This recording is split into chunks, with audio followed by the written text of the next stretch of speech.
Welcome everyone to another investing live stream. First thing we're going to do here is we'll answer some questions from our chat, and then what we'll do is we'll jump into deal analysis. Let's go ahead and start with these questions here in the chat. All right, let's make sure the stream is good. Looks like everything's operating. So the first question here is let's talk about taxes and then let's talk about solar. Okay, so first things first. The implications of taxes, yeah, they've been clearing up now. Oh, sorry about that. Okay, here we go. Sorry. Okay.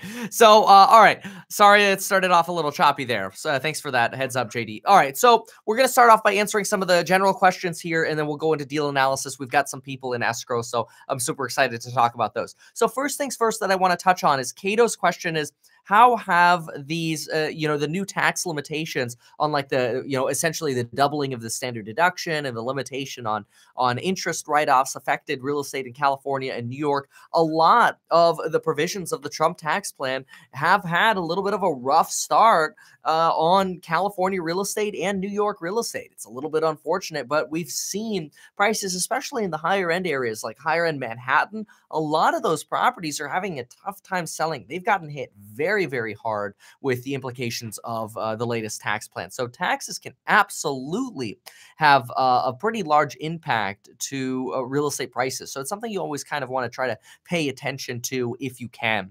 Michael had a question here about solar panels. I don't think you can necessarily say that like a certain percentage is going to be what determines the value of solar panels on a house. To me, it depends on the size of the system and how much kilowattage it offsets. I generally don't recommend it for investing in real estate, doing any kind of solar panels. Certainly not leases or power purchase agreements. None of us should ever touch a lease or a power purchase agreement. If you're going to buy solar panels, maybe I'll be able to, for example, we have solar panels. I probably spent somewhere around $15,000 on my panels. And if it helps increase the value of the house somewhere around $8,000 to $10,000, I'm happy. But $8,000 to $10,000 is like 1 to 1.5% for me. So I think it just depends. I would almost rather go from the angle of if somebody has 20 solar panels, assume they're probably getting a value of somewhere around 40% times 1,000. So if you went with 20 solar panels times 40%, that's 8 times 1,000. That's $8,000 in value. You're not going to get full retail pop. I don't see getting 4%. I mean, 4%, maybe if it's a $200,000 house. But even then, I mean, as soon as you start exceeding $200,000, I'm just not seeing that. So let's, and that's, based on what I'm seeing with comps and people as well. As far as comments, yeah, look, Newbie and JD, people in the comments can get very, very, see, what I like to do is I look at politics, and I always try to find what is the money scenario that we could talk about. So how can we figure out how to make money based on what politics are happening? That's why when I talk about, rent control in California, I always look at, well, how can we solve that? That's why I have a video on that. How can we solve some of the problems that come out with these ideas of, hey, let's have this kind of policy. Let's have this kind of policy. Well, how is that going to affect our real estate? Unfortunately, people don't always hear that. People just see, oh, talk about politics, free reign to start talking about politics. And oftentimes it's not even worth getting into kind of these debates in the comment sections. How do you deal with the anxiety of letting people you have no idea about to live in one of your properties? My wife and I have 2 properties we're paying for because we are scared it'll be destroyed. It all comes down to credit screening and having the proper tenant leverage, right? If you have leverage over a tenant's financials because they have an excellent credit score and they don't have any derogatories, maybe they own real estate somewhere else, all of these things give you leverage against them so that if they do destroy your property, you have leverage against them. You can destroy their credit. You can get a judgment against them to put claims against their property. You shouldn't be fearful of that. You should be fearful of not properly screening. You could end up screening, a lot of people, they just sort of like, oh, this person has cash. Yep. Sounds good. Oh, your credit's bad because you went through a divorce. No problem. Good enough excuse for me. Well, now you don't have tenant leverage. And that's when things can be a little bit more risky. I'm about to close on a deal. How long can I wait till I get another deal? Well, ordinarily, if you're going to live in the property, you're supposed to live in there for a year. That's your intent to occupy. But if you find another good deal that comes up 6 months later, I don't see any issue with saying, hey, my intention changed. I thought I was going to live in this property for a year, but another really good deal came up that I want to buy. That to me is a good opportunity to jump on over and grab another deal. What are the cons of down payment assistance programs? The only downside can be sometimes they restrict you from renting out the properties, but a lot of times they don't. So keep an eye on that. Can you buy newly renovated flip properties and rent them out right away? Actually, I think I saw your question in Discord, and I thought I replied to it, but I don't like doing that. I don't like buying flip properties because you're paying out somebody else's wedge deal. You're paying top dollar for a cosmetic remodel, not a structural remodel. I'd much rather at that point buy new construction and then rent out the property right away. So to me, it's either buy something that needs work or buy something that's heavily over improved. Like they've done all the systems. It was a homeowner living in the property. They did the plumbing, the roof, the sewer. They overspent on everything. So you buy that wedge over improved deal, or you buy the cosmetic wedge, or just buy new construction. Those are the options for me, but I wouldn't buy a flip. Is it best to add an extra utility meter for an ADU? Yeah, I think that's a great idea. I don't like being responsible for paying tenants, utilities at all. Yeah, it's not a good incentive structure. Watching one of your recent videos using leverage to buy another property. I currently have a property with 250K equity. Its value is 424. It's going to rent right now for about 1.5 years. Currently have another offer on a property that I bought and am living. This one doesn't have as much equity since I didn't buy a wedge deal. I'm considering to buy a wedge deal in the Orange County area with the equity from the $250,000 and about 100K cash that I have. I looked at a property going for about 450 and the neighbors go for about 580 to 620. Would that be a good amount of leverage? Okay. So you have about 110K earnings after tax, no loans or no debts other than a little bit of student loans and your other mortgages. So, okay, in your scenario, yeah, I mean, I'm all for you hunting for a wedge deal. In fact, you do have a good amount of equity in that first property that you have. If you own a property that's worth 424 and you have a loan of 250 on it, great, rent that out. You could, if you wanted to. You could easily pull out 25%, take it down to 318, get a loan of 318. That shouldn't change your cash flow too much. That's going to change your cash flow somewhere around $420 a month. But you'd be able to pull out about $70,000 that you can then use to go fix up a property that you want to buy, that you want to fix up. And, you can continue to sort of pursue these other opportunities like finishing your basement so that you could rent that out. I don't think that's a bad idea at all. What's up, Jake? Thanks for being here, man. Is it best to add? Okay, can you buy a new? Yep, we talked about that. And let's see, we're going to do deal analysis in just 1 second here. I want to just hit some of these questions here. Makes sense. Just trying to figure out how to build that into comps in an area that I'm looking for that don't have solar. Yeah, the absolute best thing is when it's looking at stuff like that is usually I don't value it unless there are actually other comps in the area that are selling with solar. So let's see. Purchased a house cash. Was told I can't get a loan on it for 6 months because of seasoning. How do you avoid this, or how can I get into my next deal quicker? So it depends. If they can't trace where your money came from, yeah, that might be possible. Generally, the lenders want to see that the money that you have came from, a place that you have owned for the last, at least 6 months, sometimes 2 months. So if that cash didn't come necessarily from your bank account, it came from something else, sometimes they do that because they think, oh, well, there might be some debt. So they require you to season this cash payment to show that there haven't been any debt payments on your bank statements. And then they sort of believe you. You might consider, though, talking to another lender, honestly. Yeah, I got fish. Can you use it to pay for a property? That's awesome. Why is new construction a good deal if you can rent? There's a lot of supply with a new subdivision. Yeah, I'm not so worried about that. Usually in new subdivisions, you get a lot more homeowners that want to move in. There aren't a lot of investors. Remember, in the single family space, you're only competing against 11% investors. So even if the full 11% went into the new construction area, you're still at 11% investors. It's not that big of a deal. Usually new construction areas don't have a high rental ratio, but there's always going to be rental competition. So I would only buy new construction to rent it out if I really didn't want to work on the property and get a wedge deal. I'd much prefer to get a wedge deal because my net worth is going to go up right away, but I'd also rather see you get into real estate than not. So that's where new construction can sometimes be an easier breaking point to sort of get over that hump of like, I need to get in, I need to get started. What would cause rents to go down by a significant amount? Sometimes you have a recession where higher income areas, people have to leave the area. And in that case, rents can go down. But usually it's not a significant amount. As a realtor, how do you personally set up a price on a listing? I mean, the same way we analyze here when we analyze comps. I hate tenants paying utilities. Couldn't agree with you more. I was about to comment on your last Matt R video on doing more energy efficient when that's the case. Yeah, yeah, yeah. Yeah, I mean that's an interesting point of view. I mean, if you're paying all of the utilities, you can then look into, well, is it going to make sense to do some energy efficient upgrades because I'm paying all the utilities? But honestly, every kind of energy efficient upgrade I've looked at has a break even point of usually no less than 7 to 10 years, and that just doesn't make sense. I mean, financially, it makes much more sense to invest that into getting more wedge deals or throw it into freaking index funds. But to spend money on dual paned windows and all these energy efficient upgrades because they sound good. I mean, I had a client once pay $25,000 for a paint job because it was a UV protected paint, and I'm like, that's just like it's moronic. It's going to take you like 70 years to to make that money back. So to me, it all comes down to the numbers. So, all right.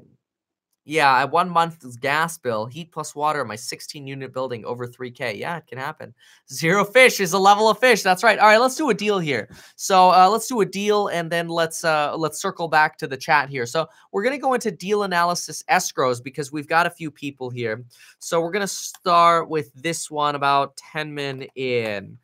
So here we go. This is, let's go ahead and screen share. What do we got? Let's open the original really quick. All right, California residential purchase agreement, my favorite.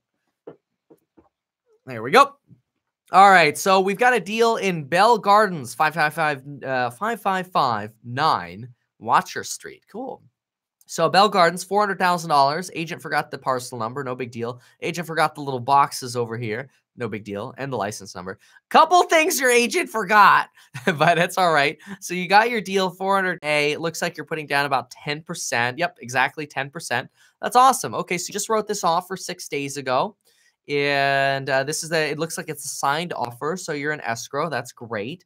Let's look at the deal you have. Listed as contingent. It's a 399er.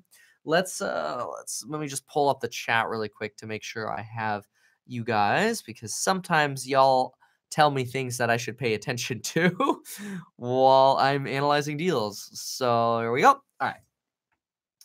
Perfect. So here's the deal. It's a 2-bedroom, 1-bath in Bell Gardens, California. So let's do the usual. First things first, and notice it's closer to the freeway, but it's at least a good 10 houses away, which is good. All of the comps right here are going to be significantly lower. This isn't so bad. If you were any closer than this, I'd start getting nervous. But 1, 2, 3, 4, 5, 6, 7, 8, 9 lots away. That's not bad. I'm okay with that. Now, it does also look like you have some higher tension power lines in the back, which is a little bit of a potential but let me see if I can find out how close you are to those, though. Most importantly, I mean, the energy from these dissipates at an exponential rate, which basically every foot you're further away from these high tension power lines is very good for you. And you got a railroad. I mean, there are a lot of things going on here that make me a little nervous. We got a railroad. I saw high tension power lines, and we're 9 houses away from a freeway. This is a lot. That makes me a little bit nervous. Now, where are these high tension power lines? We're a little bit more of a commercial development here when I see gas stations. Oh, they're right here. So here are the high tension power lines, which these are probably, your 150,000 volters. Here's your train, which we got a single rail, but still, I would be looking at this going, wait a minute. How active is this train? Somebody actually posted in our Discord. Let's pull it. Where was it? Somebody posted news and data. Was it here? Where did we put it? It was the railroad tracker. No, it was must use Kevin alert. If you're anywhere close to a railway, here. Let's see if this works. So let's put the address in. And let's see where this railroad is. Nothing found. Maybe I just go to Bell Gardens. Bell Gardens, California. Max speeds. Indicate map. Ah, darn. I don't know how to use this darn thing. What if I just try zip code? So okay, well, that's a bummer. What I would do is I would try to find a way to use this actual map and find out how busy that Bell Gardens railway is, or call your local railway department. You can kind of zoom in on it here and find it. I'm not going to do that right now, but I would do that to really understand, okay, what am I up against? Because right now, you got three problems, in my opinion. Well, four. You actually have four problems on this deal. You're in a bit of a commercial area. You got high tension power lines. You're 9 lots from the freeway, which is like an acceptable, yeah, but the problem is you've also got a train. So if this is like a dead train that's not really doing much, fine. But if Bell Gardens, if that's a busy train and the high tension power lines, not jazzed about this particular location at all. It's going to make it a little harder to comp. Now, let's look at the actual condition of the deal. Here we go. So, dual paned windows looks like. Roof looks decent. This side, you got a little bit more wear, although maybe this was a morning shot. The interior looks pretty move-in ready. The kitchen's a little bit dated. Yeah, the kitchen needs some love. Cabinets missing. Okay, this is good. This is going to turn off a lot of home buyers, so this is going to make it wedgy. This kind of nasty medicine cabinet, they could have replaced that medicine cabinet for like $40, but no, they're going to leave it like that. It's shocking to me. All these light fixtures seriously, like that's the light fixture they left in the rooms. All right, whatever. And the landscaping left like this. Yeah, this is the appearance of it is certainly indicative of being wedgy. The issue we're going to have is actually doing the comps. Let's see what comps you gave. So, garage and back cannot be accessed. Wait, what? Kitchen cabinets are incomplete. That's okay. Garage and back cannot be accessed. Garage attached to house is very small and can barely fit a car. Is near railroad, not always active. Not a lot of comps to compare to. Only one that sold for $415,000. Seller countered my offer with 405. Why do I think it's a good deal? It's a high rental area. Well, high rental area is not necessarily a good thing. You want to be in a lower rental area. It can rent for around $2,000 to $2,200 and possibly convert the garage into another unit. It's pretty much just needs some cosmetic repairs. Selling $15K less than a similar house that sold. Okay, well, let's see the similar house that sold. And listing was taken down here more. Okay, let's just look at these comps really quick. So here's a 2-in-1 because you're looking at a 2-in-1 as well. We always want to compare square footage too. So your deal is only 700 square feet. That's a problem. And this deal sold for, you got it for 405. This sold for 468. That's good. But where is this? See, look at this. This is a huge difference of location. So here's the railroad. And this one is is basically a whole set aside. Wow, there's the power plant. Oh my gosh. That's like literally the power plant's like right there. Whoa. That's crazy. Wow. Okay. Well, that's fascinating. That's a lot. But yeah, over here, this comp, it doesn't have as many issues as possibly yours because you're not on this side. This side's going to have more issues with the railway and the high tension power lines, just like these guys would right next to the power plant. So it's good, though. This one sold for 468. That is good, and it's a recent sale. So I like that, and it needs TLC. This is good. This one sold for 415 later, or in December. So you're buying something for basically, a 9-month-old price. Same square footage. Let's see. Excellent starter home. No pictures. This one probably you could look up the pictures for it. This is good. This is a good comp. You're buying something for the similar price as not only last year, but one that's only 3 lots away from the freeway. Same railroad, same high tension power lines. This is a good comp. Even though I'm not that jazzed, this is a very good comp. And then we've got this one, 410, slightly smaller. Got the solar panels. Unsure if they're owned or leased. If they're leased, it's actually going to hurt the value. However, this particular property is not by the railway. Instead, it's sort of sunken down on the bottom of this little busier street over here, which that's okay. That's not as bad as the high tension or the railway. And you've kind of got the sound barrier here. So, problem with this one is this one only got 410. And if you're going to pay 405, this is a low sale. I mean, this one needs some love as well. This one's pretty small. It's about 50 square feet smaller than yours. Smaller yard as well based on the pictures here. So, okay. I mean, like, I certainly don't think you're overpaying, but I'm not super jazzed about that location for me. Yeah, I guess your power lines could have been worse. No kidding. Is a container home considered a mobile home? Let's say it's all built with luxury. Yeah, I wouldn't buy a container home at all. Everything you buy that's luxury in a container home is a depreciating asset. Where do you recommend you place your money into saving but can take it out a year later without penalties? You can always put it into like a Wealthfront savings account. I personally like throwing it into like the Wealthfront index fund.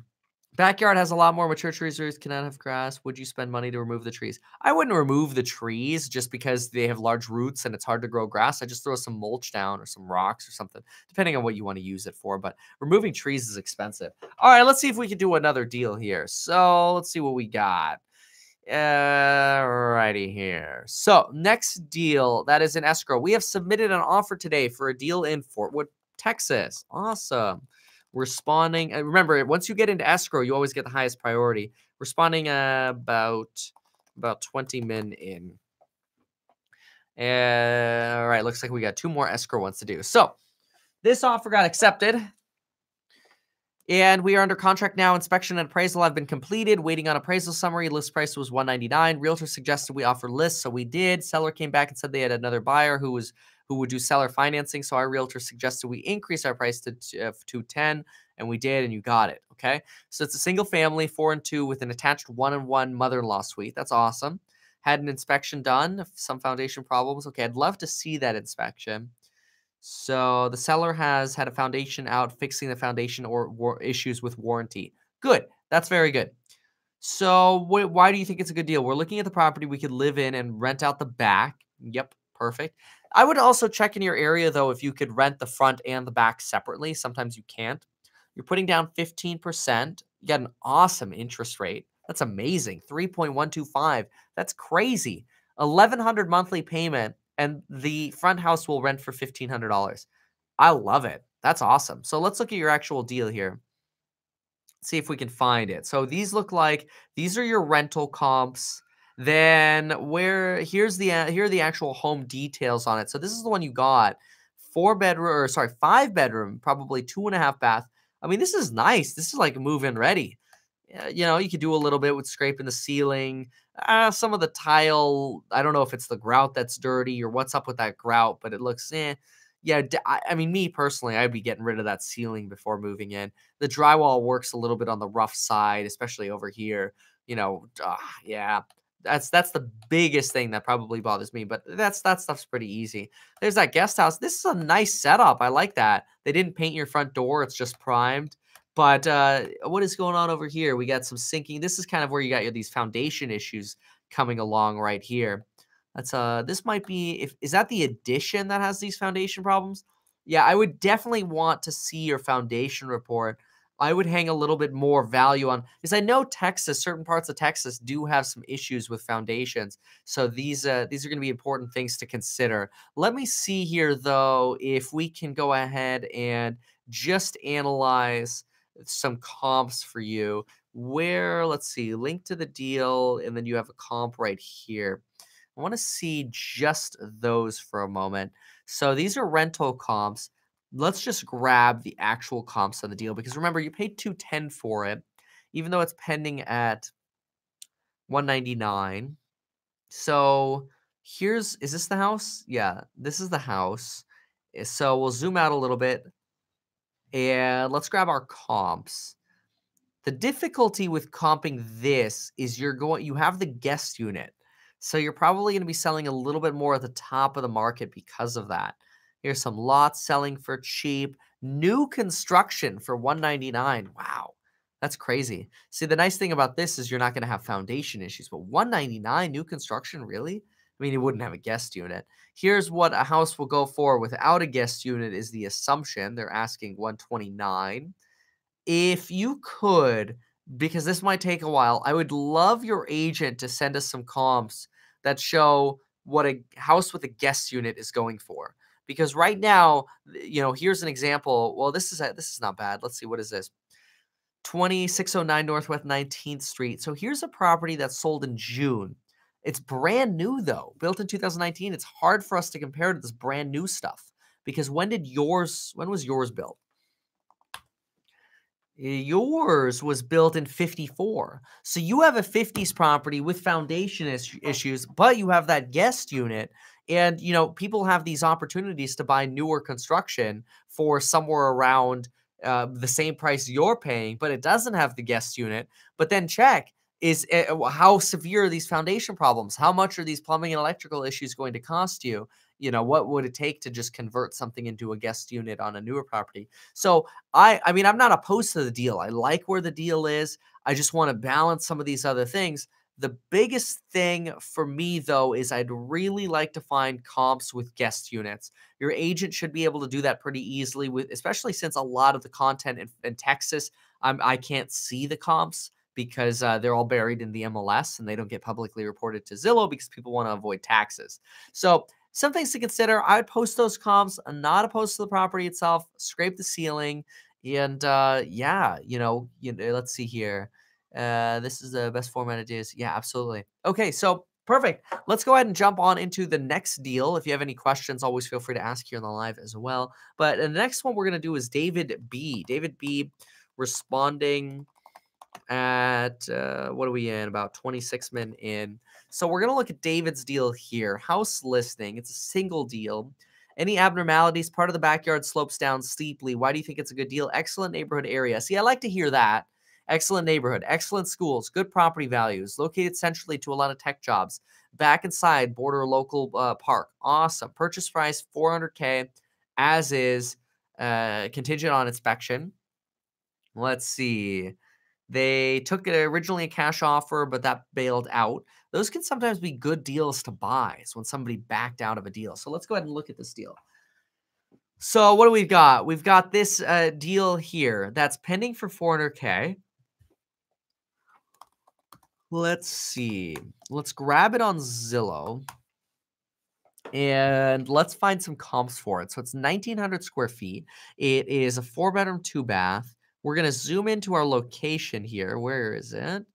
Let's see. 13813 Fulmer. Is that it? Let's see. 13813. Okay, we're close. So we're in this area here. Let's zoom out and let's just get our sold properties here. So let's do some boundary drawing here. There we go. And let's just go for sold properties. And we're going to narrow this square footage from 1,500 to, we'll go 2,250. This is a 1,900 square foot deal. So, of course, Zillow doesn't update my list on the right. Be nice if they, oh yeah, page isn't working. Gotta love it when Zillow does that. No worries. We'll run it again really quick. So 400K. Zoom in. Remove the boundary, draw the boundary. Yeah, it's not a good boundary. There we go. Let's make sure it's wide enough. Perfect. Apply. And what I really, really want to do is just narrow down the square footage. I hope they let me do that. There we go. Okay, good, good, good, good. So here we go. We've got a $450,000 sale from 2019. That's good. We got a 415 sale. Good. We got a 545 sale over there. Good. 415 sale. Good. And what is this? Well, let's just look at these for a sec. Let's close that. So you're looking at a deal that's $400,000 and it's 1,900 square feet. And you've got comps around the area. Here's a very similarly sized property sold for $450,000. And this particular property doesn't seem like highly upgraded. It seems sort of like a 90s remodel, right? So you've got kind of this 90s remodel selling for almost $50,000 more than what you're looking at it for. So that's good. Let's look at your condition. Compare here. So you got some dated elements, the slope in the back. I don't know how concerned I am with the slope in the back. You got the dated kitchens and baths. You can work on updating these. Yeah, okay. This is easy. So that's probably why it's selling for such a lower price. Is you definitely got some wedge elements to it. This is a little funky. I don't really understand why all this dirt is right here.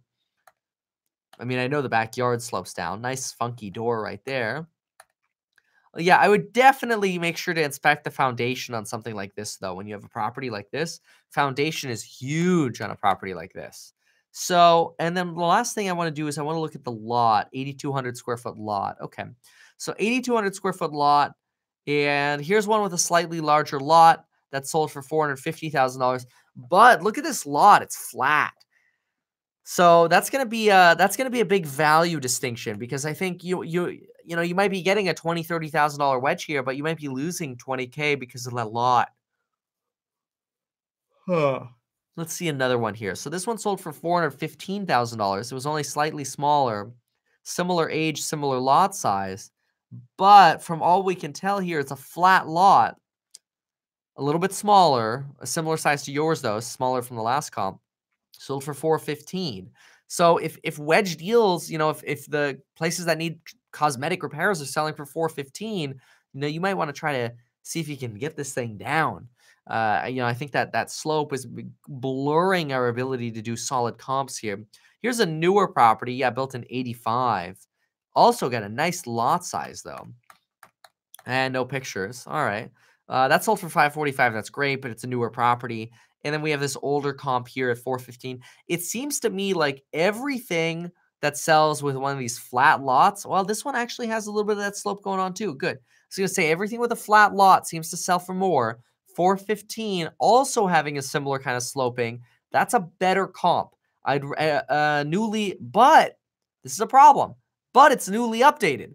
So on one hand, you have, that's a little frustrating. So on one hand, you have a property here that, you're getting for 400K, but you've got a comp at 415 that's a similar lot to yours, but it's already updated and yours is not. That's a problem comp. Now, that was from November of last year, so make sure you track your median sales data to see what your median sales data is, because if your median today is the same as your median is there, it would make much more sense to find a 415 property on a slope like that that's fixed up. You might not be getting much of a wedge because you'll easily spend that 15K. So this one is a little bit of a problem comp. I'd watch out for this one. But I would want to find some more comps, specifically those with that lot the way they are. So David says he has a home inspection linked in a spreadsheet. Let's see what we got. So good. Okay, David. Yeah, let's pull it here. So home inspection is here. Good. Let's pull that right now. Okay, and then you have the comps.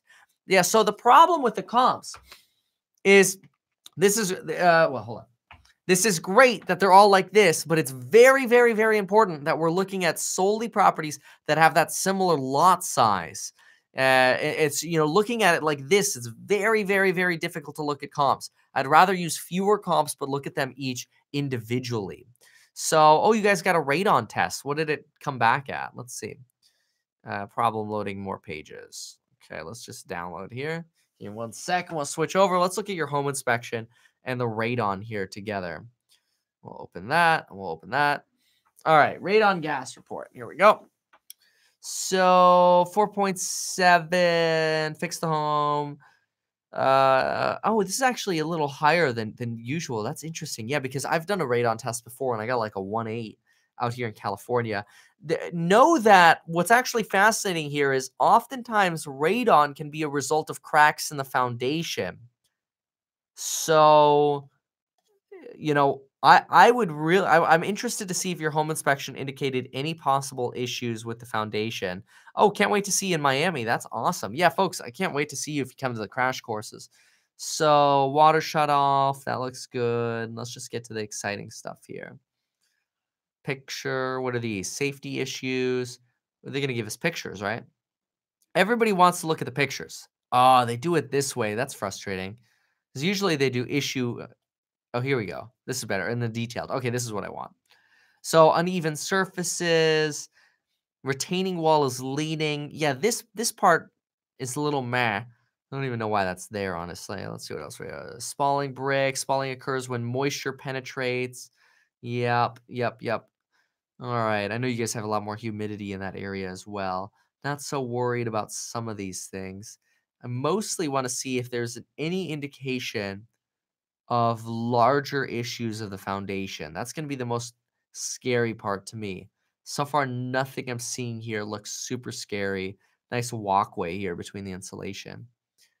So let's see here.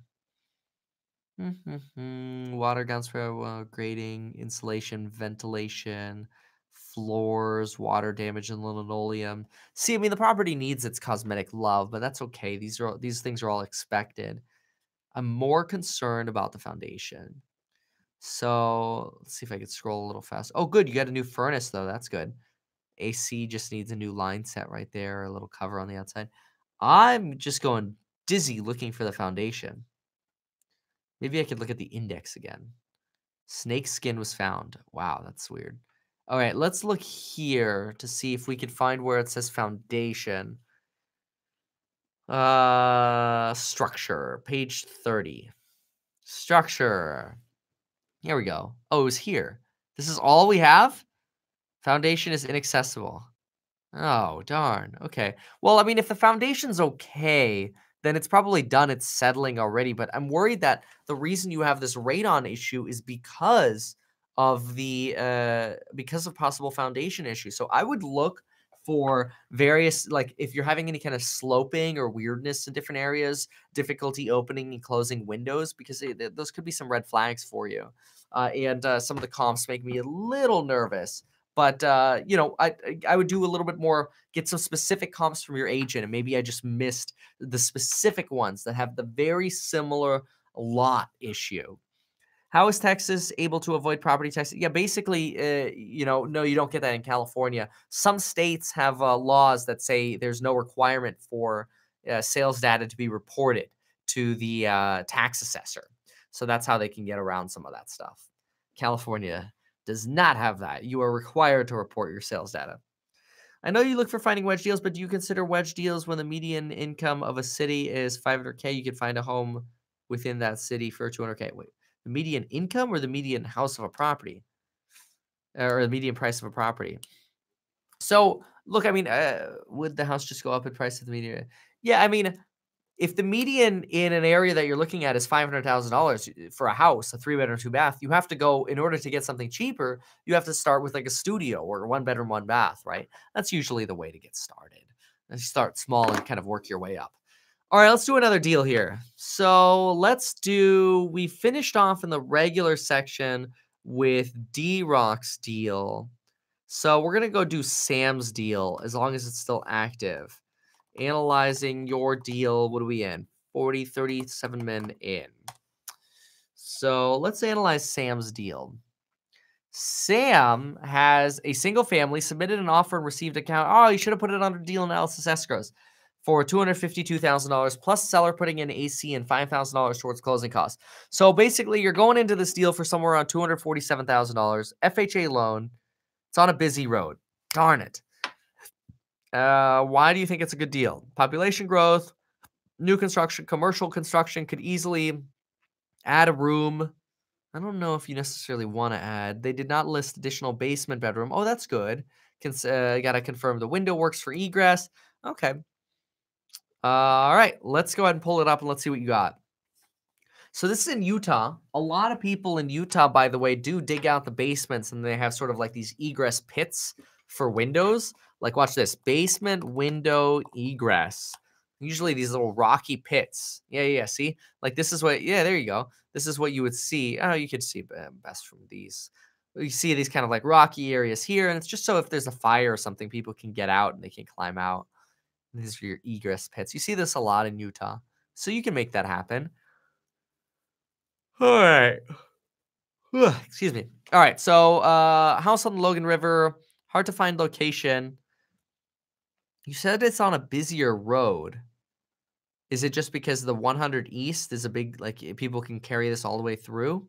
It seems like a lot of your roads are similar to that, with the exception of like these neighborhoody streets over here. What's your setback though? I mean, you are, oh, wow. Yeah, you are kind of right on it.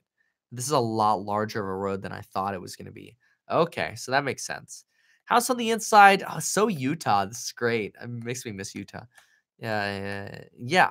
Okay. Basement here, kitchenette. Is that check with your building and safety to make sure that ceiling is the appropriate height? Because if the building and safety requires, you to be able to rent this out, to have, let's say, a 7.5 foot ceiling, and this is a 7 foot ceiling, it's going to be a problem for you.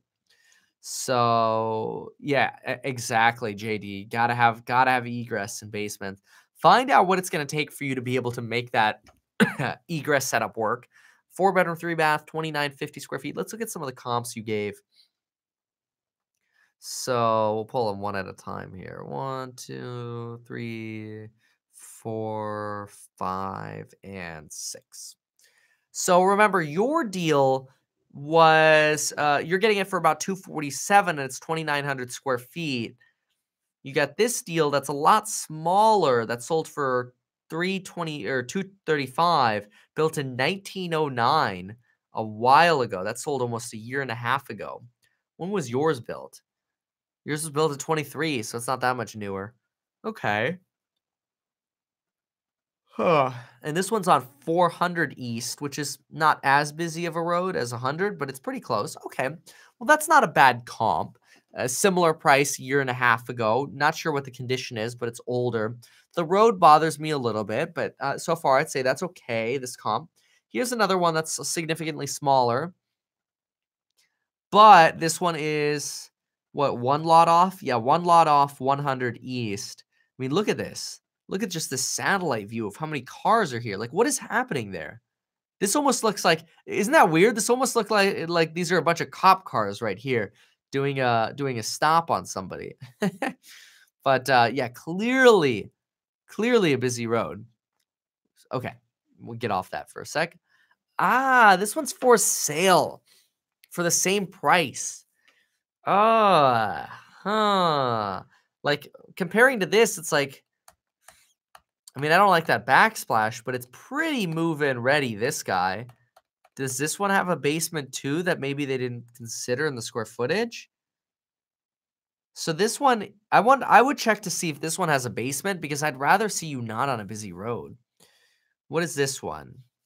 This one is only 1,500 square feet. It's a for sale by owner. Honestly, this is tough because it's so much smaller than yours, unless yours is definitely counting the basement square footage, which it might, which would probably be around 1,000 square feet. But still, this one's a lot smaller. This one's probably your total fixer. My husband and I started fixing this up this year, and we decided we're too far away from family. This could be one to lowball, but honestly, the for sale by owners can be unrealistic anyway, so I don't know about that. Does not have a basement. Oh, okay. Not like a main. Okay. All right. So what is this? 324 for sale. I mean, for sale isn't helping me. I really need sold comps. Sold is the only thing I care about. I want sold. So let's grab yours. Let's try to find some sold comps. Logan, Utah. I really need some data that's going to tell me this is okay. So let's do this. Let's draw a boundary kind of around 100, and let's see if we could get some more comps on 100 East. Let's see what we get. Okay, here we go.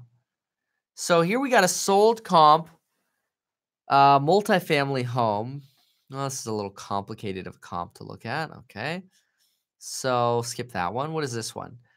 Okay, find what this one sold for. End of 1,700 square feet, possibly without the basement. This would be a good one to determine what this thing sold for. Because if this doesn't include the basement, then it's very similar to yours.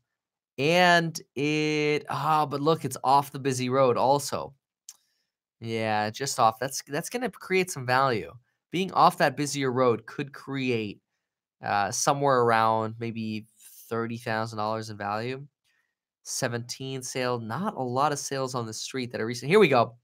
200. Again, slightly off. Let's see. Is it on the corner?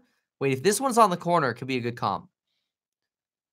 That was the 2017 comp. Look at this. So one lot in off the busy road. Sold. California also does that where they don't report the sales data. but the Zestimate showing it as 231. I would find out what this thing sold for, because this is probably similar without the basement square footage, and we'd be able to do some adjusting on this one. Yeah, anything on the road, anything on 100, nothing. Yikes. Yeah, I would. It's just tough to say. It's tough to say for sure we're gonna be good here.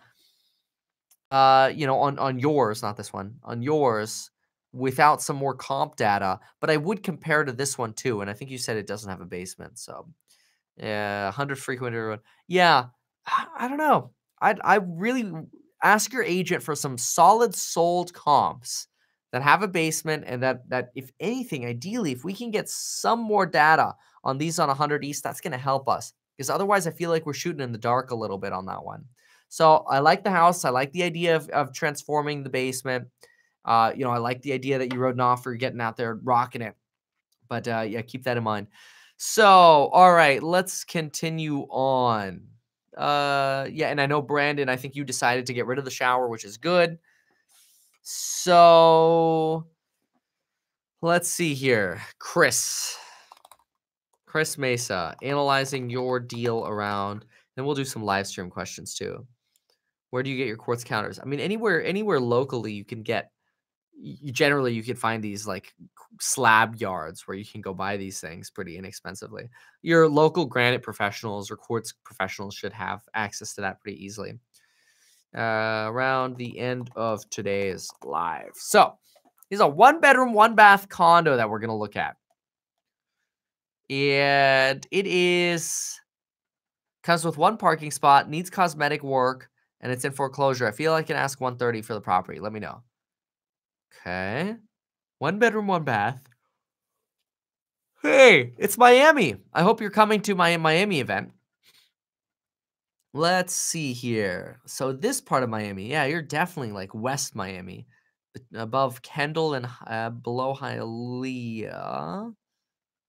Okay. So you're in a condo development that's off the highway here, which is good. No street view available. That's fine. This is a great way to start, honestly. This reminds me of my childhood because we had a little condo. Great way to start. There's like nothing that you have to do here beyond the basics on the inside, which I really like. Sold strictly as is. Yeah, whatever. They always say that. So yeah, I mean, I would write an offer on this, but let's see what we've got in terms of comps. So I think you folks all know if I don't have good comp data, I get nervous and uninterested. As in, not saying I'm not gonna look at your deals. I just personally get more concerned about how much we could say we're actually getting a wedge deal. And so that's why oftentimes, I want to come across as like a negative Nelly. It's just always important to hang our hats on the numbers and the facts. This is why I was thinking I should do like I'm in Boca looking for investment property. Oh, that's awesome. Yeah, you're super nearby. So this is why I always say, even if you're thinking about doing energy efficient upgrades, it's all in the comps. It's all in the numbers. So what's interesting is yours is 676 square feet, and it's selling for 145. You're thinking maybe offering 130. We're really going to want comps closer to that 2 range of your square footage. Wait, so what's this? Hold on. Where's your neighborhood? Because ideally, I want your particular neighborhood too. So let's find where yours is exactly. Zillow never seems to align it right. 7th and 87th Ave. 7th and 87th Ave. There's 97th Ave. I want 87th Ave. Why would it put me way over there? Here's 87th. Good. And there's 3rd. Here's 7th. Northwest 7th. There's 8th. Okay. 7th, right under it. Northwest 6th. Good. This is where I want to be with the comps. Right here. Remove the boundary. Draw like this. I could probably include the ones below it as well. But you know what? I'm not going to. Let's just see what comps we have just in the neighborhood first. There we go. Look, we got plenty of comps. This is good. This is what I love about condos. Look how many comps you get. You get like a million. Yeah, I mean, I was in what was that? It was in DC, and they said it was like 80 grand to dig out a basement over in DC. So That was what the other agents told me. I've never dug out a basement. So it just seems like a lot of work and money. So this is good. You've got a lot of 200 sales, but they're the larger floor plan. So we want to find your floor plan. Here you go. Your floor plan selling for 165. And here's one of your floor plan, or closer to your floor plan, that sold for 178. Ooh, that's a low one. 115 there. Yeah, now we're getting pretty old. Everything in the 859 square foot range, these things seem to all be selling consistently around 170 to 190 to maybe even 200, which is good. Your square footage deal, though, seems to be valued at around 165 to maybe, if it's, I'm assuming this one was probably more remodeled, maybe somewhere around 180, which is good. That makes me feel good about yours, especially if you could get this for like 130. If you could get this for 130, it's built in 87. It's a newer I mean, it's not like old. This is not bad. 130 to even 170, you put 10 grand in, you got a 30 grand wedge on your first condo. I kind of like this one. You know, do the basics. Here, you honestly probably just paint. And you could do that over time while you're living there. Paint and some light fixtures. You know, kind of clean up the silliness and you can see how bad the wall paint is here. Clean some of this up and make it nice again. I think you got yourself a good opportunity here. I like that one. So, Richard, here's how the Lowe's for Pros works. The American Express Lowe's for Pros business card gives you 5% off when you're purchasing products. Then you get 2% cash back, which means it's 6.9%. And then you can also set yourself up for Lowe's for Pros. It's separate. But you can't just sign up online. You actually have to sign up online. Then you have to get the Lowe's staff to put you in as contractor pricing. And you just go to them and say, hey, I'm looking to do some remodels on real estate. You don't actually have to prove you're a contractor, and they sign you up for contractor pricing. Then use the American Express card on the Lowe's for Pros. I honestly, what I'm going to do is I'm adding a few lectures soon. So here's sort of the to come list. Update Lowe's for Pros steps. There we go. So I will include that as sort of a new bonus lecture that we're including along with these other things that I'm working on to sort of refresh my opinions in that. So there we go, folks. I hope that helps you for today. I've got to run over to our agent live stream next. So if you're an agent, see me there at 4:15. We'll be doing the agent live stream. Feel free to continue posting your questions. I'll be going through answering questions as I do periodically. And my goal is to get back to all of you as soon as possible. And yeah, next thing will be Tuesday will be our next live stream. So let's just go ahead and write that down so we have it here. Tuesday will be the next live stream. We'll go ahead and say 3 p.m. PST again. And bring your deals then. If you get into escrow, you write an offer. Remember, you get top priority, and we'll look at yours first. Let's see if there are any last-minute questions here in the live. A wealth front investing video. Oh, there's an idea. Yeah, I could add something on that too. Is it expensive? Okay, perfect. So, folks, thanks again for being here. Appreciate it, and I will see you all next time. And now I'm gonna kind of stall while I put up this picture. Thanks.